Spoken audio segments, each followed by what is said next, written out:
I saw my body turn like a bruise-like purple, and then a lifeless blue, and then like a brown slash corpse like white, and my body was turning all these colors. And then as soon as I saw the heartbeat, that completely flat line from that second story of the proverbial house, with the glass panel separating us, I was just shuttled into this life review.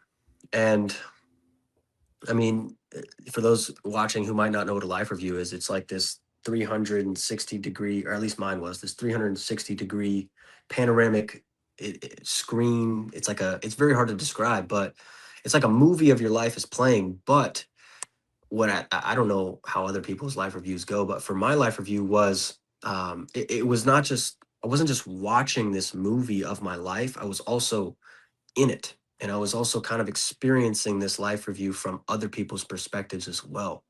The two biggest questions from my perspective in life: why are we here, and what happens after we die? Well, we examine near-death experiencers' accounts from all over the world, men and women, and their fascinating trips across the veil. We appreciate you joining us here on the channel, and don't forget, when you're done, if you wouldn't mind, to like, share, and subscribe, and leave us your comments. Welcome to What's Death Got to Do With It here on the Near Death Network on YouTube. My name is Mark Lewis.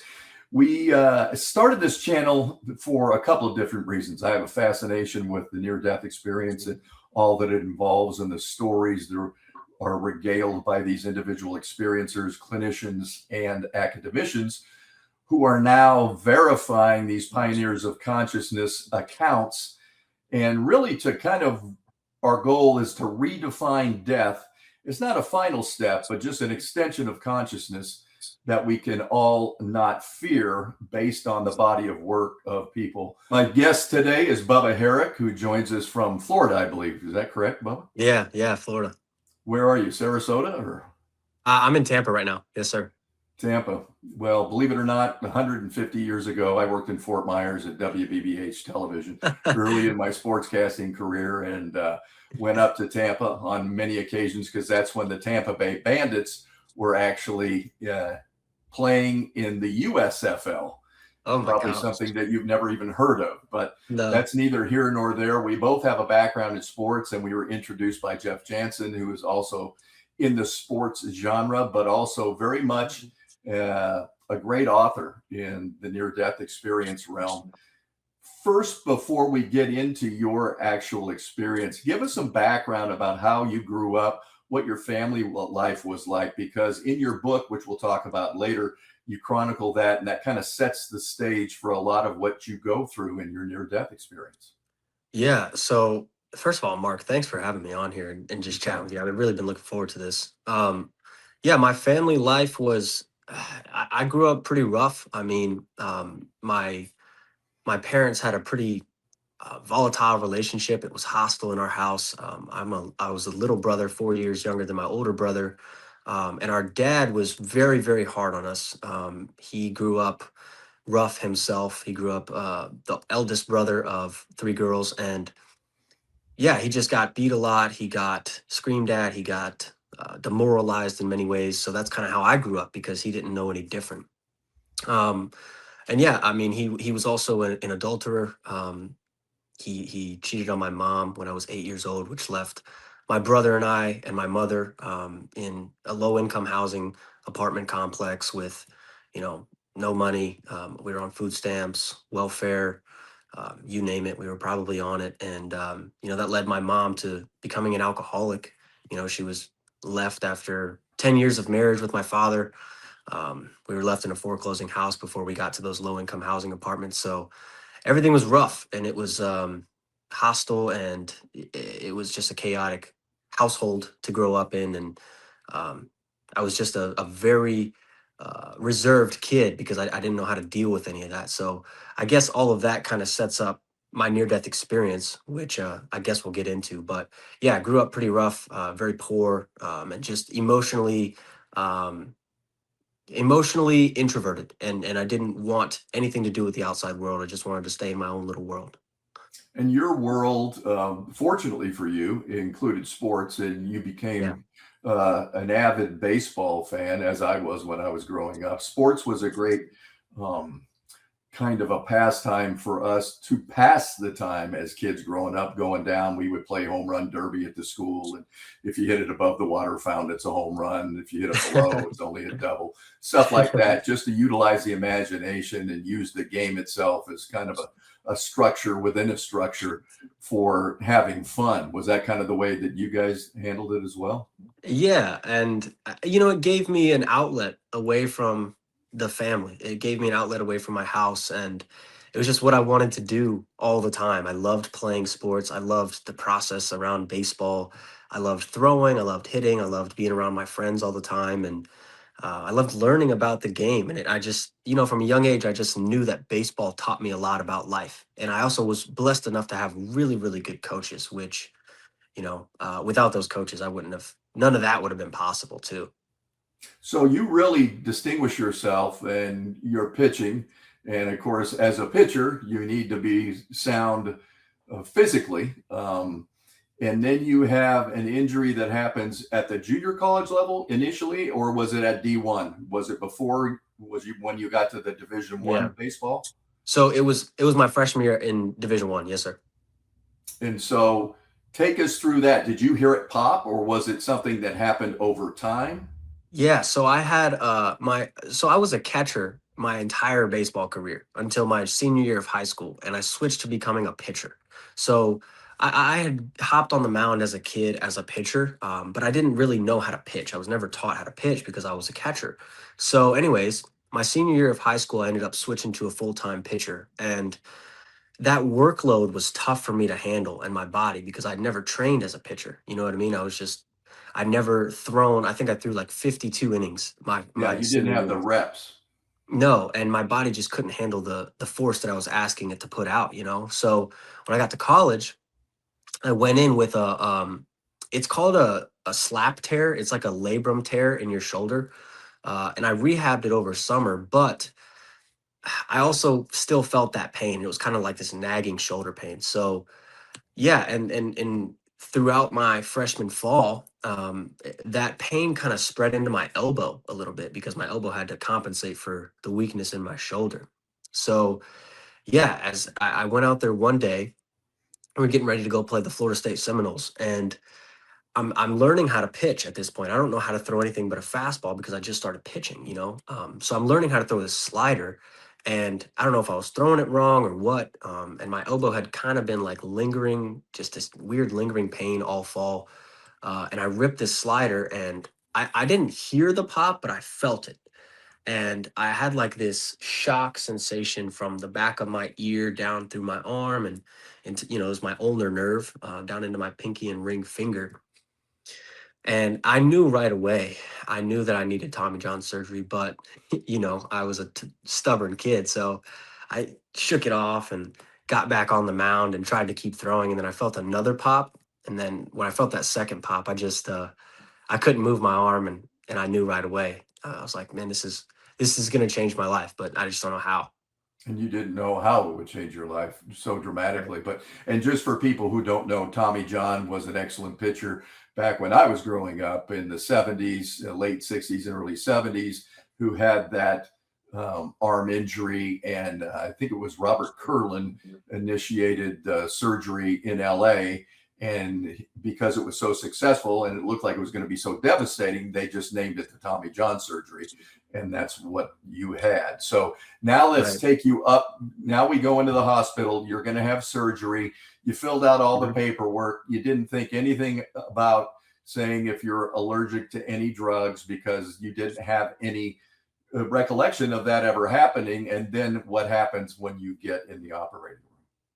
Yeah. So I guess before I get into the operating room, to your point that you just brought up, I had this meeting with this nurse the day before, and she's asking me all these questions to make sure that I can be operated on. And like I said, I'm 19 at the time. I'm going in for surgery, and I'm not having it. I don't want to be there to begin with, you know? So I'm kind of like yesing this nurse along, and she's asking me, are you allergic to anything that might complicate the surgery?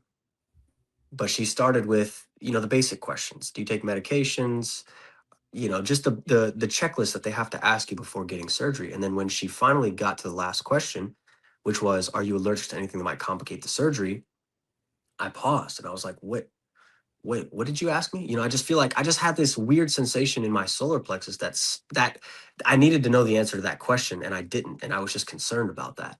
So fast forward to the next day in this pre-operation room, I'm hooked up to the IV and the heartbeat monitor that has my heartbeat on it. And my doctor comes in, and he says, Bubba, here's how this is going to work.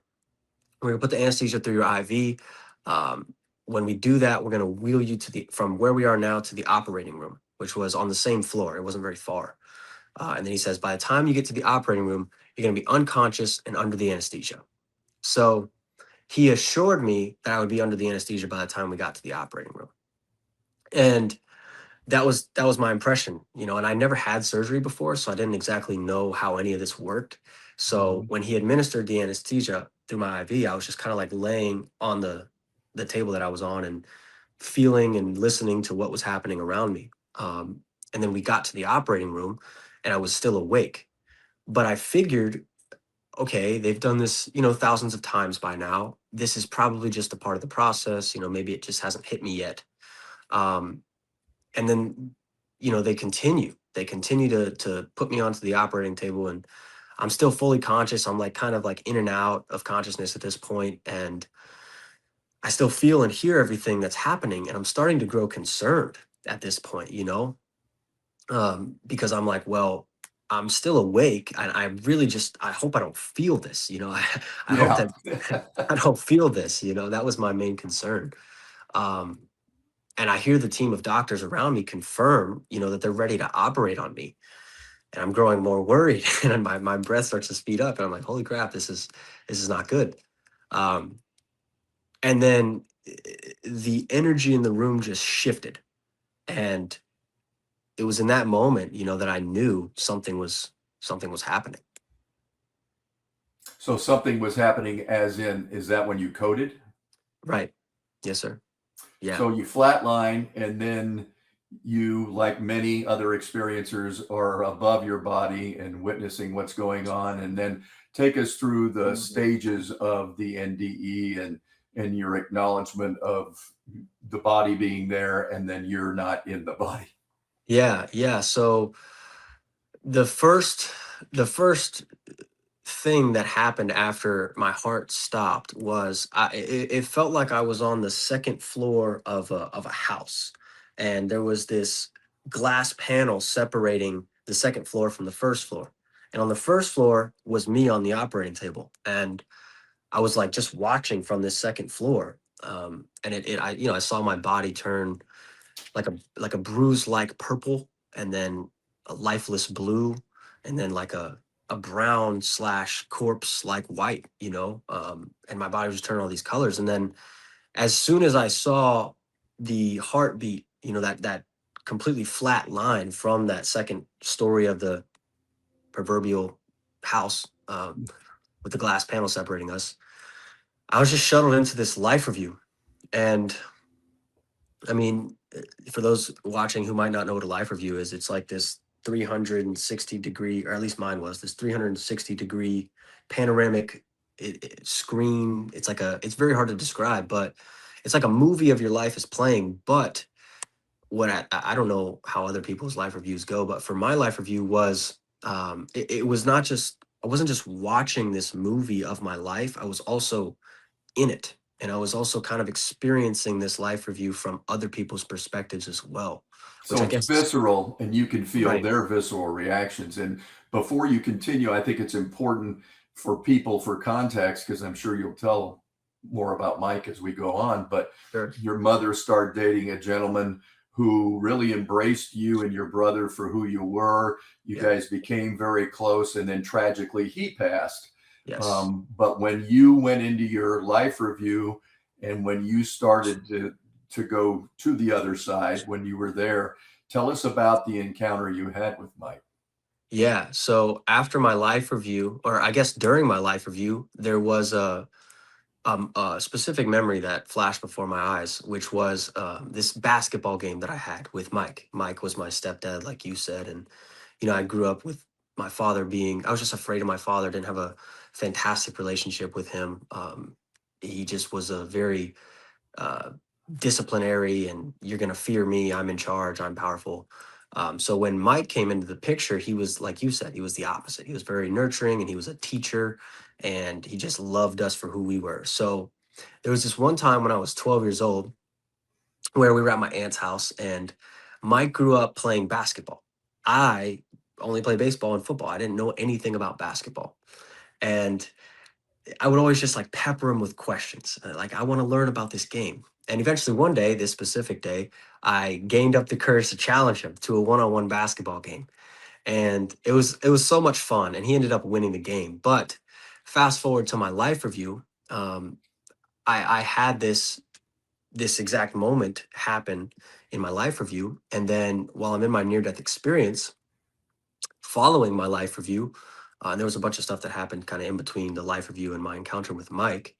But we played this game. I was greeted by Mike in this, what I can only describe as this heavenly realm, um, and we got to re-experience this basketball game that we played when I was 12, and it was. I wish I could describe the emotions, that I felt during this basketball game. It was just so pure, and this feeling of unconditional love passed between us, and it was just definitely the most memorable part of my near death experience for sure.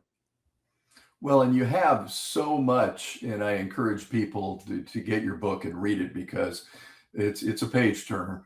And we're not going to be able to chronicle everything that happened Sure, yeah. in your near-death experience, but as you can now wrap it up, when you come back into your body and consciousness and trying to process this, like so many people do, it's so fantastical, especially if you haven't heard of an NDE before. And then how do you articulate that to people who are your family, friends, without being characterized as having a screw loose, right? I mean, Right, yeah. so how do you process that part of it when you came back? Oh, that's a long-winded answer. You got time. Okay, yeah. I mean, to sum it up, I didn't tell. Initially, when I woke up on the operating table, I told my mom right away, and I was heavily sedated on, the anesthesia that they gave me and a bunch of drugs that they had to use to revive me. So I wasn't exactly all there, cognitively. And I was saying stupid things. I was saying like I want to be buff like The Rock, and just dumb, silly things, But I recollected the entire near-death experience from start to finish, very clear, like I just kind of recollected it to you, and like it's written in the book. And immediately, my mom, who, like you said, if you've never heard of a near-death experience, it's like, what are you talking about? She has no She context. Right. She just chalked it up to the drugs, and she was like, "No, you're making it all up. It's just the drugs talking." So I was like, well, she's probably right. So for 3 years, I didn't talk about it at all. I didn't even, I mean, I thought about it a lot, and it was always in the back of my mind, but I didn't even believe it myself, and I just kept having like these flashbacks. And, even in baseball, like my teammates would say, they'd make fun of it. It's like a weird thing. They'd be like, Bubba's the guy who died. And every time I heard that, sure, I'd laugh it off, but like in the back of my head, I'd be like, something's off about that. Like, why do I feel like this was actually like a real thing?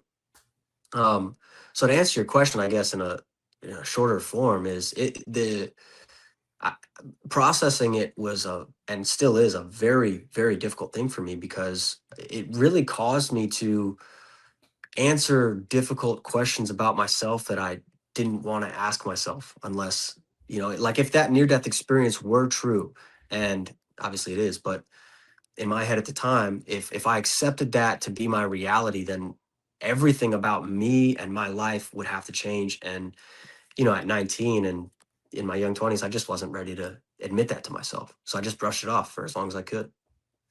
Yes, but you do move on because Yes.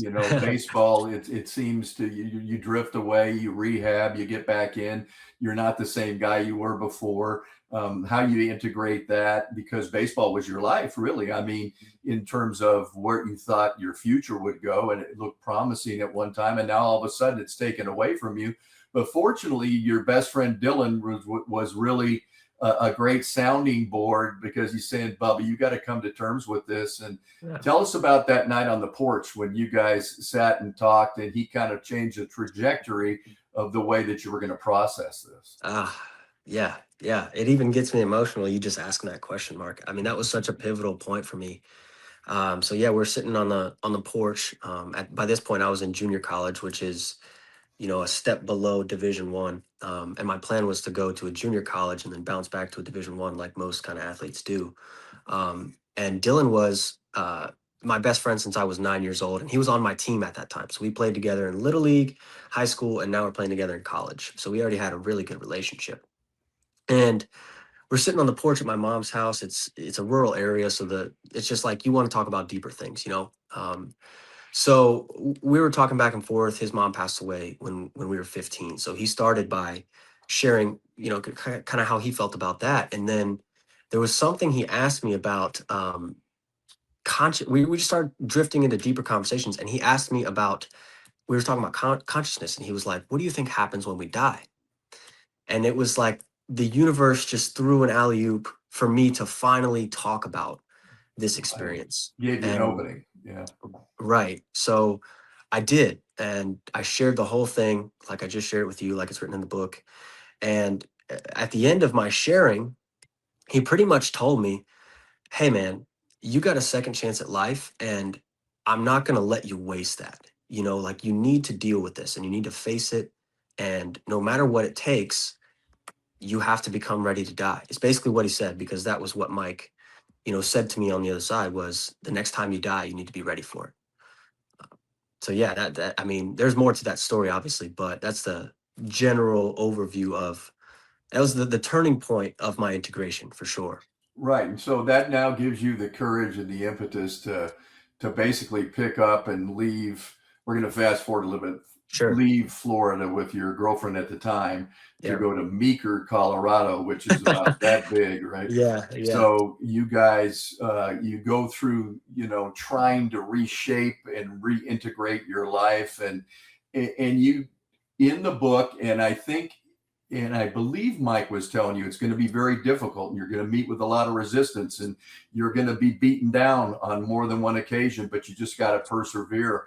And if you can take us through those times that led to you living in your car, and that led to you going to the IONS conference, which led to you finally coming out fully. Yeah. If you can give us the abridged version, and then we'll encourage people to pick up the book and read the whole thing. Yeah. So it was like this spiritual journey. I get it was a spiritual pilgrimage. It was like at that point when Dylan and I had that conversation on the porch, something just shifted in me, and I knew I needed to find out who I really was. But post near death experience, like I was this baseball player up until this point. That identity is gone. It's a metaphorical spiritual death, if you will. Resembling my actual death on the operating table. So yeah, I ended up selling everything I had and moving to Meeker, Colorado, like you said, living with my girlfriend in her dad's attic. And you couldn't stand up in the attic. You had to That's crawl over. crazy. Just hunched over and crawling around on our knees. And her and I ended up breaking up out there. And it was kind of the pivotal point for me where I knew I needed to actually make my life better. And at that point, I had started writing about my experience. And that led me to come back home from Florida after we broke up, because there was just nothing left for me out in Meeker. It was not much opportunity out there. Felt like I had learned what I needed to learn.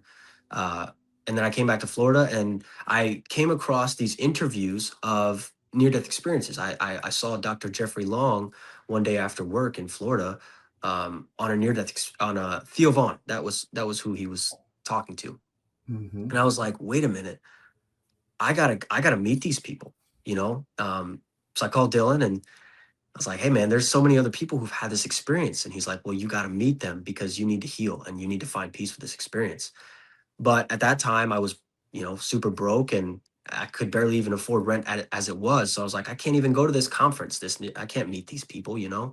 Um, And he was like, yeah, you can, because you're going to move in your car. I'm like, you're crazy. Absolutely not. I'm not doing that. And of course, he convinced me to do that because I had to if I wanted to heal. So I ended up selling everything I had again, moving into my car, building out like a nice bed, camping setup in my car, and driving all the way out to Arizona for the IONS conference, where, I was finally able to relate to somebody because I don't know, something that a lot of near death experiencers maybe deal with, at least I can speak for myself and my own experience, is the integration process is very, very lonely. And for 5 years, 4 years, up until I moved into my car and met people at the IONS conference, I was so alone in this experience. And that's all I wanted, was just to feel like I was seen and not crazy, because I thought I was so crazy for this. So that's what led me to going to that IONS conference and living in my car. Well, and actually, I was at that conference too, and speaking with several different individuals. So we may have bypassed each other because it Yeah. was at Wild Horse Pass, which is only about 20 minutes from my house. Wow. IONS, for those people who are not aware, is the International Association for Near-Death Studies, and it was founded, in the 70s to chronicle, research, and really delve deeper into the near-death experience. And they've given people like yourself and those of us who are outside of the space a good foundation of information. So if people want to check out IONS, they have a wonderful array of periodicals and interviews, like with folks like yourself and Yeah. even me, and people who are on the periphery but have always been interested about, why am I here and what happens after I go. To me, those are the two most provocative questions that we all go through in life. But I want to hit on something that I found in your book that I thought was very special, that needs to be articulated, especially for people in your age group. You talk about having to overcome a lot of obstacles with scrolling and porn and things that happen online specific to your age group, Yeah. and to integrate it. And I think personally, after reading your account and becoming very familiar with it, I think your authenticity and your vulnerability were critical in you getting over that hump with your characterization of who Bubba is. Right. Who is Bubba, right? So, can Right. you talk about authenticity and vulnerability and people your age who are 25, 30, 20, scrolling through, not really having anything to identify with, and having kind of a transient existence as opposed to something where it's a give and take like we're having here? Yeah, that's a deep question, and I could talk about that for hours. But um, yeah, I mean, as far as the authenticity goes and the vulnerability, I I think for me, I had to set myself free, and the only way that I knew to do that was to just be honest and open about my shortcomings. Yeah, I did grow up in the first generation with unlimited access to the internet, and yeah, at 11 years old, with a friend, I was curious, and we looked up the word sex on the internet, and we came Oh across boy. pornography. Right? Yeah, It's right. kind of a cornucopia of information. Right. And we came across pornography, and that was how I dealt with the chaos of my house at such a young age. So the reason I talk about those things and I'm open with those things is because there's an entire, like you just brought up, there's an entire generation of young men who are very ashamed of themselves for having the same issues. And I don't know, I just feel like it's my role to go first and be open about those things, because maybe it helps somebody get over their own. And then as far as the human connection piece of your question, that's my biggest mission. And the Mike in the book said I have a great purpose that I need to serve, and that's why I didn't die.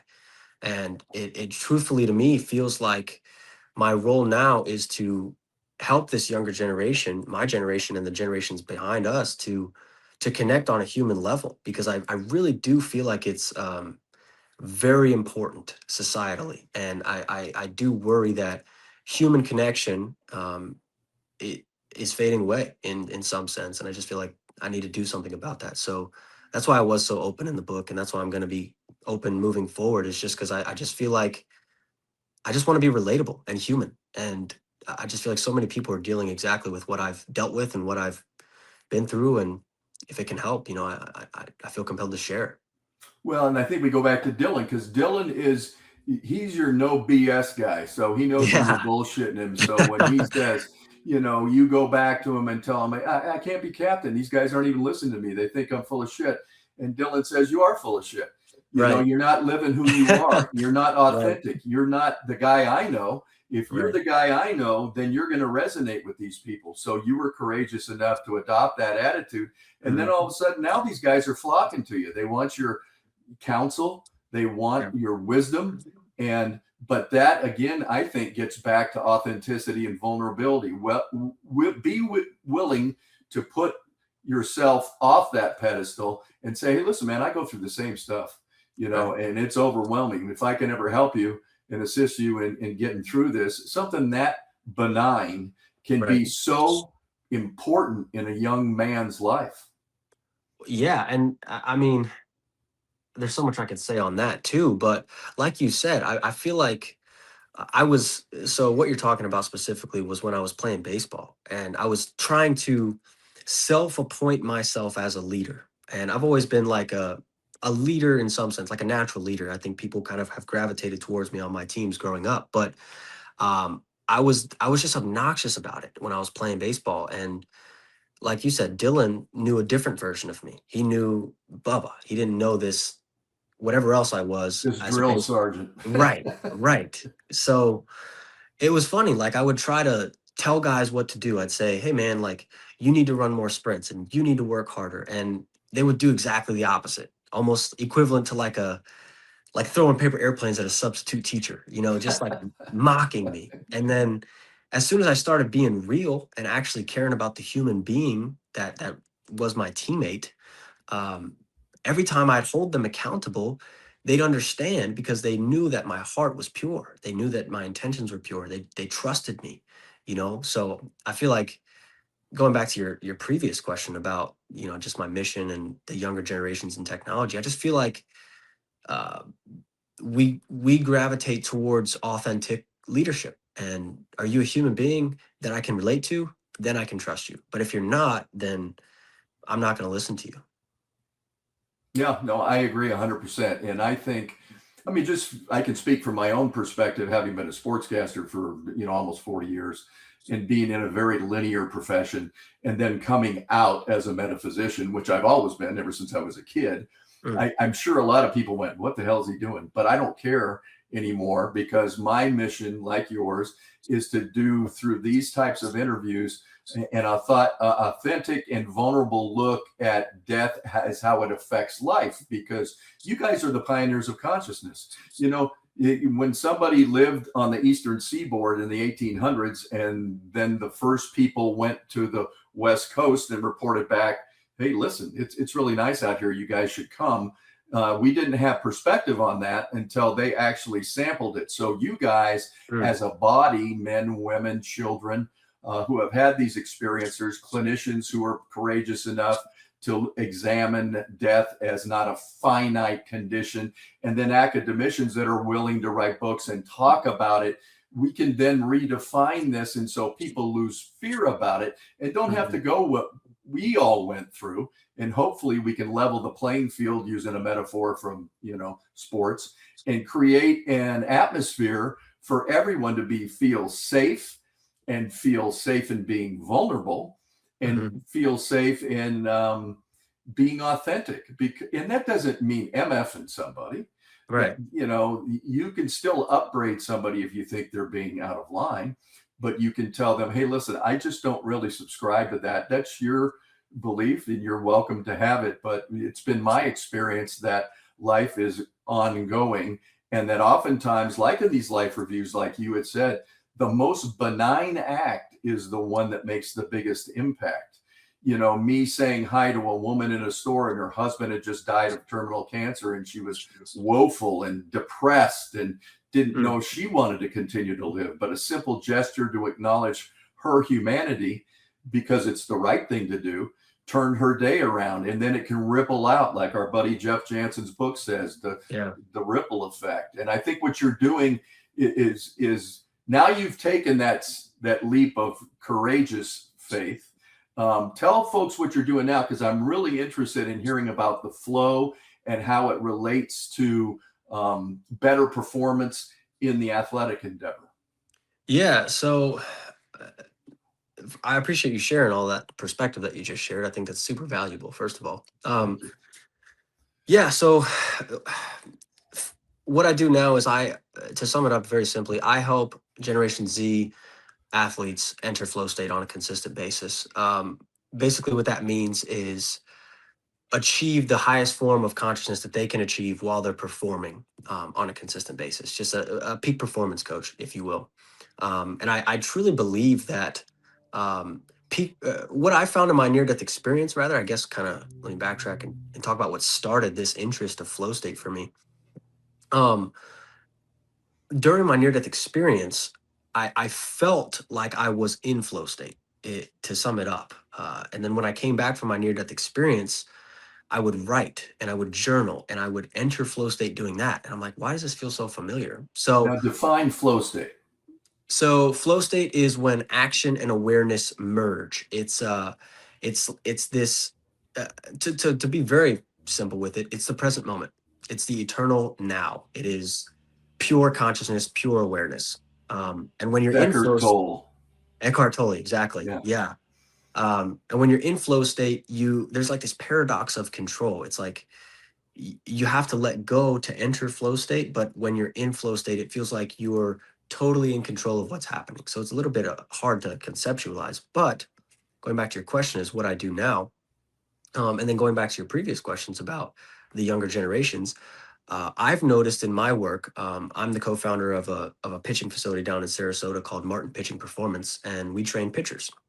What I've noticed is that a lot of the college and high school and professional athletes that we train have more performance anxiety than I've ever seen in my work. I mean, even in my own career, I've never seen that. So they have a really hard time getting into the zone, if you will. So that's what I do, and I noticed that their inability to enter flow state on a consistent basis has a lot to do with their habits, the scrolling, the attention fragmentation, the distraction, the disengagement.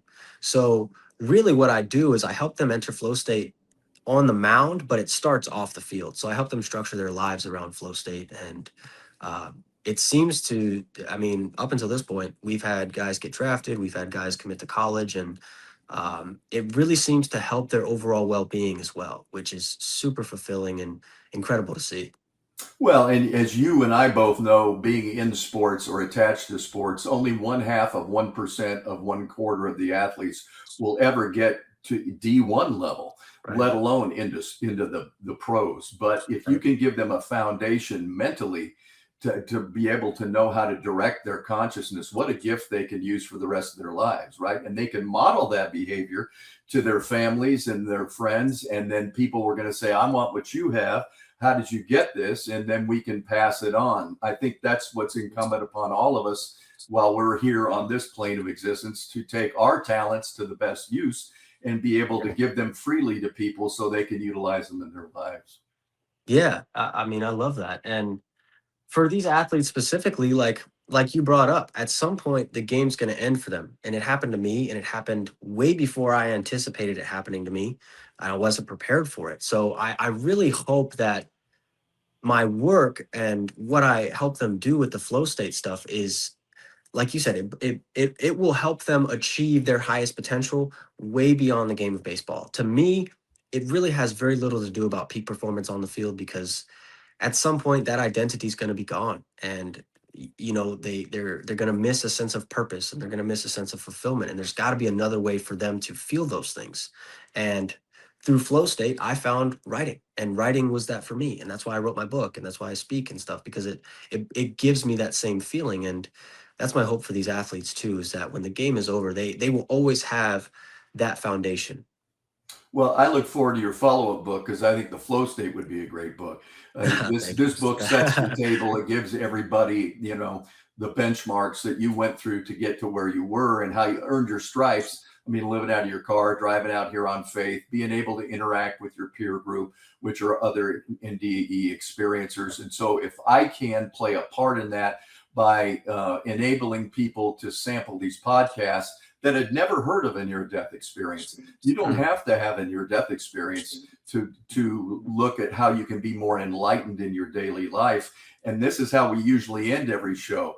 If you could tell folks out there, especially your age group, and like you said, Gen Z and millennials on the other end of the spectrum, your buddy, right up against one another. Life has been transient for you guys. You're scrolling, your 30-second sound bites. Life is not like that. Life has a significant depth, but it's also simple. So it's like, it's almost like a riddle, right? You know, don't overcomplicate it. Relax, sit back. What advice would you give to your peer group that you learned from your near-death experience, so they don't have to go through a near-death experience to glean the same type of wisdom that you were able to get? Yeah, well, a big part of my near-death experience was that I died full of regret, and a lot of that regret came from the way I used my time. And I scrolled so much as a kid. I mean, there was so much opportunity to connect with people that I loved and cared about, and I just didn't. So if there was one piece of advice, I guess I don't like giving advice because who am I to give advice? But if there were one thing that I could say from and share from my own personal experience, it would be that real life is much more fulfilling than artificial life, meaning human connection, love, depth, honesty. That is just relationships. That's what's most important. It is not the transactions. It is not the money. It is not the quick hits of dopamine. It's earned and it's hard and it's beautiful. And that's the way that it was intended to be. So I would say struggle, follow struggle, follow struggle. It's okay to struggle. It's okay to do hard things. It's okay to work hard, and it's okay to earn lasting fulfillment, because that's what fulfillment is. It's reserved for those who earn it, and it's okay to do that. Well, and I think just personally in my life, not analogous to what you, because I haven't gone through a near-death experience, but I learned more through adversity than I did through the good Right. times. Anybody can handle a good time. You got a lot of bank, you got a good-looking wife, your kids mind you, there's no issues, the boss loves you. Those things, anybody can navigate through that. But when you're Right. challenged, how do you respond when you're challenged? Do you Right. lose your acumen and your ability to be vulnerable, to be authentic? I think we all do to a degree. We appease Yeah. people. Some people you don't want to engage with, but there's ways to do it where you don't have to offend someone, but you don't have to acknowledge their beliefs as your belief. So I want to finish up by giving you an opportunity to give folks your contact information if they want to reach out to you, because I know you do some speaking, you've written the book. How can they best get a hold of you, Bubba?